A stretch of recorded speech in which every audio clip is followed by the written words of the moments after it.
Real Music exclusive. I grew up like a savage.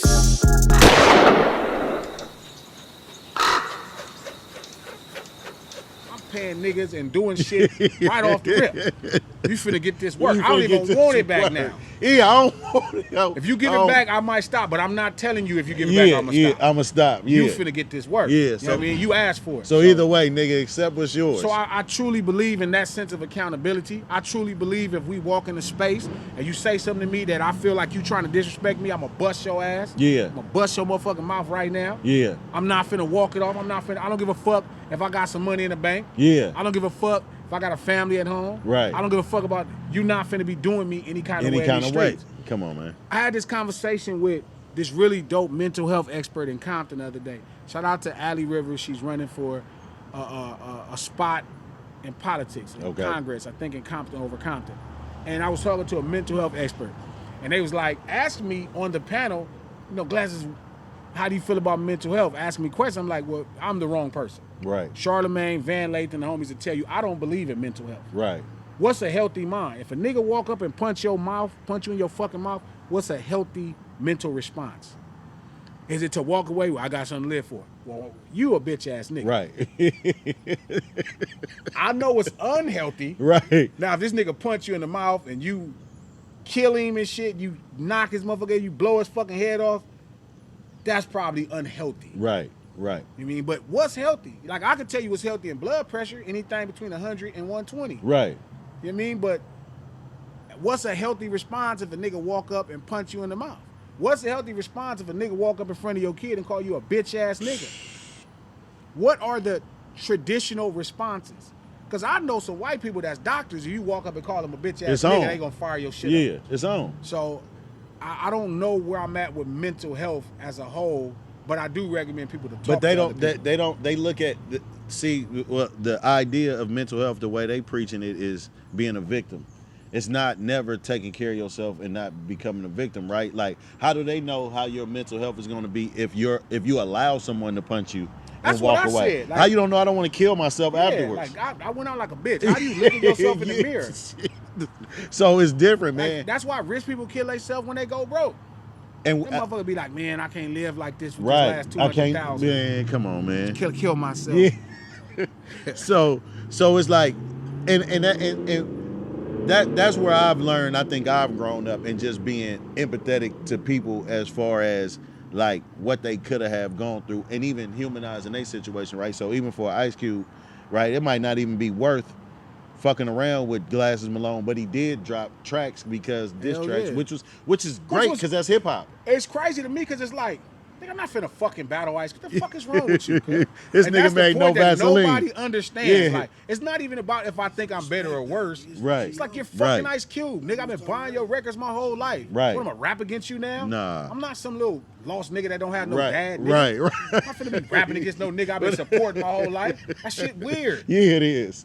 You know what I mean? I'm not thirsty to blow up off dissing Ice fucking Cube. Right. And I'm more intrigued, like, why the fuck are you dissing me? Why you dissing me? Yeah. You're supposed to be fucking working with me. Why the fuck would you be dissing? I'm like a product of what you do musically, so. Which would be what we need to make sure the OG homies become the OGs, because obviously, right, he thought you was somebody to even give that many bars to on that dope. Many different songs. And that was definitely special to hear him reference Bobby Boucher or the Water Boy or Glasses. That's crazy. It was like, what the fuck is going on? You know what I mean? Like, why the fuck is Ice Cube, and again, this is 15 years ago, I'm like, why the fuck is Ice Cube dissing me? Mm-hmm. Like, you know what I mean? This is just weird. You know what I mean? Even Quick, it was a moment where Quick was on stage somewhere and he didn't see Tupac Must Die. He heard about it.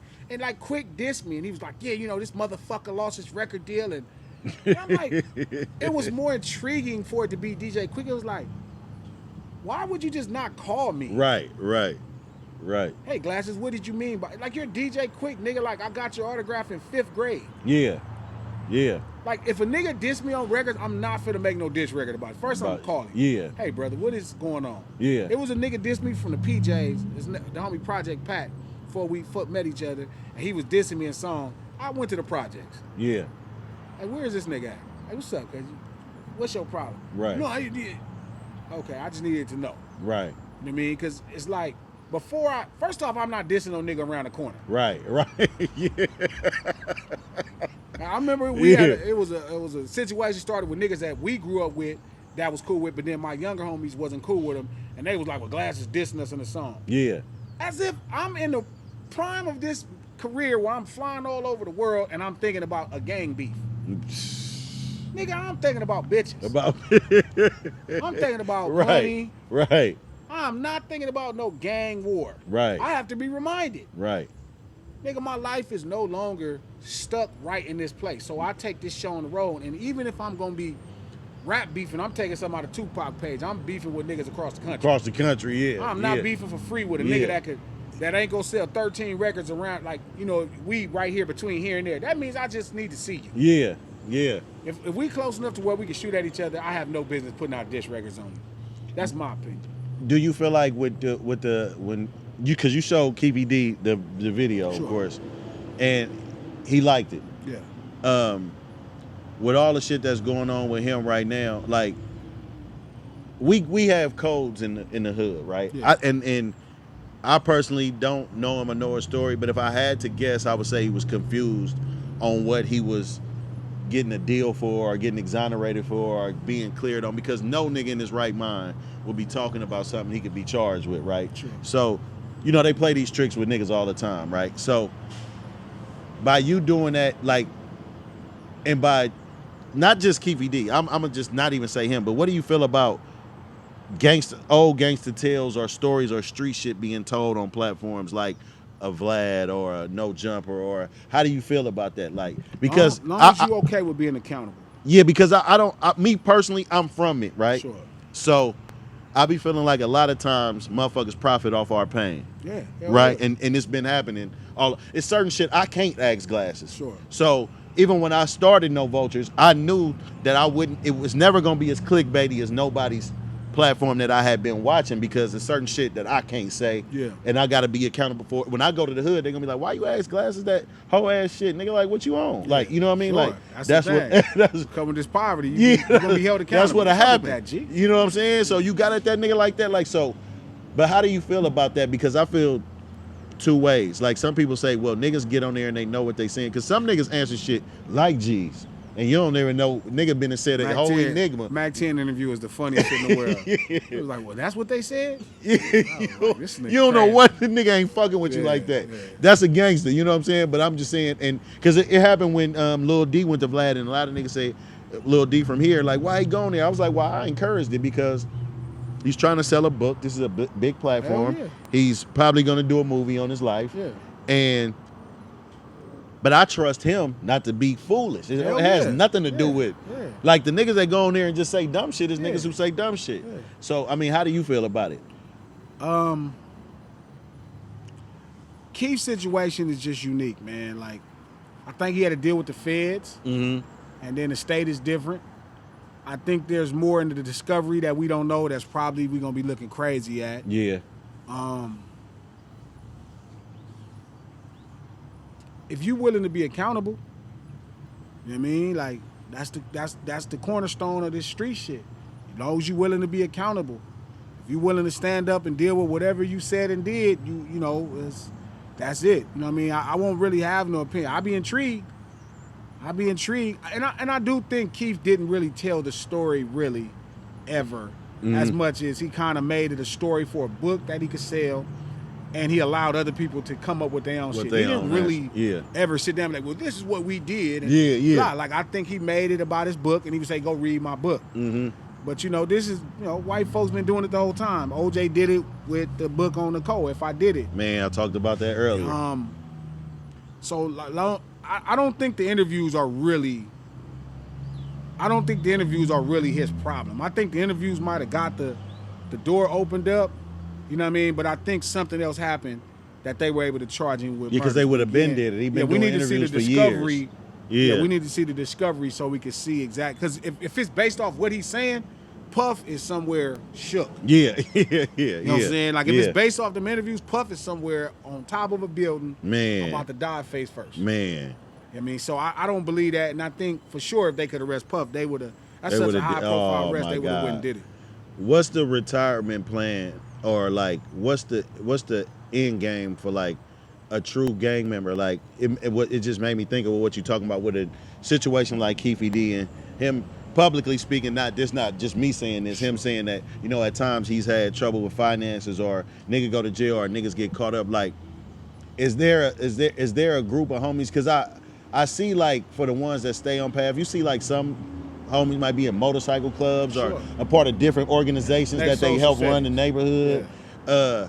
Like, what's the end game for like the big homies? Like, they that end up doing well. Like, how does that happen? Or the ones that fall off? It's a great question. So Keefe was like a rich nigga when I was a kid. Mm-hmm. Like, he was a rich motherfucker. Everybody say that. Yeah, like he really had it. The end game for that generation, 50 and up. I mean, I think they end up finding something else, right?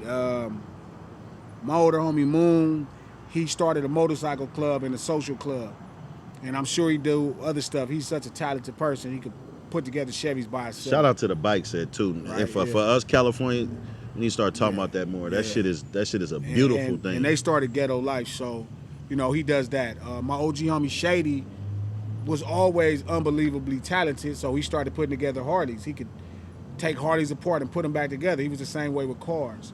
So that's what his life looked like. He always had a job. I mean, right. Probably before I was grown and off the porch, he was hanging out every day, but he always had a really good job. And then now he kind of have his own business when it comes to working on motorcycles. My older homie Pluck is in the trucking, right? He drives trucks. Like, he takes that shit serious. Just like they did with hustling. My OG homie Tone got more into the medical field. He was already vested in it. You just remember, a lot of the urban shit was driven by the economy in the streets. Mm-hmm. And when the economy is not there, they have to find a new economy. So the end game changes to whatever they become talented to. Right. But whatever they're talented, whatever their talent is, you know what I'm saying? But I think it just depends. Like, you look at somebody like Big U, right? He created programs for the community and makes the country and the state and everybody, the police, fund the programs. Mm-hmm. You know what I'm saying? Which is he should be doing right by kids. Mm-hmm. Absolutely. That's first. I think they start to figure out ways to keep the economy going and raise their families. So I think we set ourselves behind in the culture, but again, that's also part of the oppression. That's part of the oppression and the poverty. Mm-hmm. Right? You kind of find this simple solution that's right in front of you, mm-hmm. right? And you take it and it sets you back. And then, like, we're such clever, we clever enough to figure out and make an adjustment in life. Mm-hmm. And they always do. Your homies don't end up, unless they on drugs, they don't end up bums. They usually figure out life. Yeah. I mean, and this is the first time we're watching this happen. Okay. Like, this is not 3 generations. No, it's not that. Yeah. You know what I mean? Like, my older homies that I'm talking about now in their 50s. Right. The niggas who started gangbanging were probably 10 years older than them. Yeah. So, this has only been, then it's my generation. Right. So it's like, it's interesting to see, you know what I mean, as the economy pushes everybody out of the community, you know what I mean? Watching the landscape change, yeah. Yeah, like, you see what it is. That shit is changing. Motherfuckers gonna have to make it work, and they do. They do.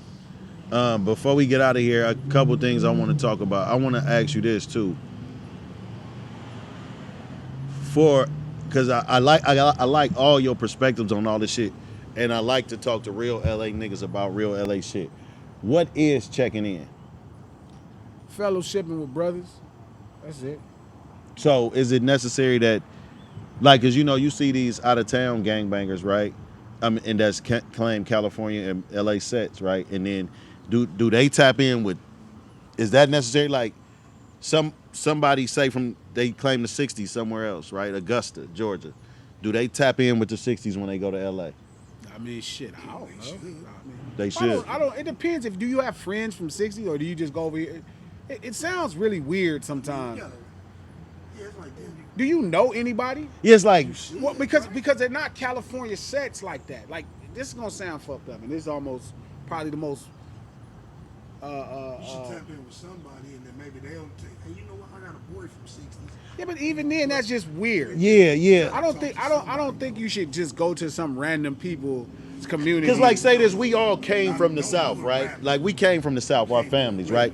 Let's say you claim the 60s, but your cousin that's really from California is from the rival set. Like, how do you, like, what do you do? That's not nothing. In LA, they not. Yeah. Niggas not beefing with the 60s in Georgia. In LA. Right. So Right. it's- Right. First of all, you In gonna Georgia, laugh. For the most part, you gonna laugh. He at gon- it. They gonna start asking you like, Yeah, Right.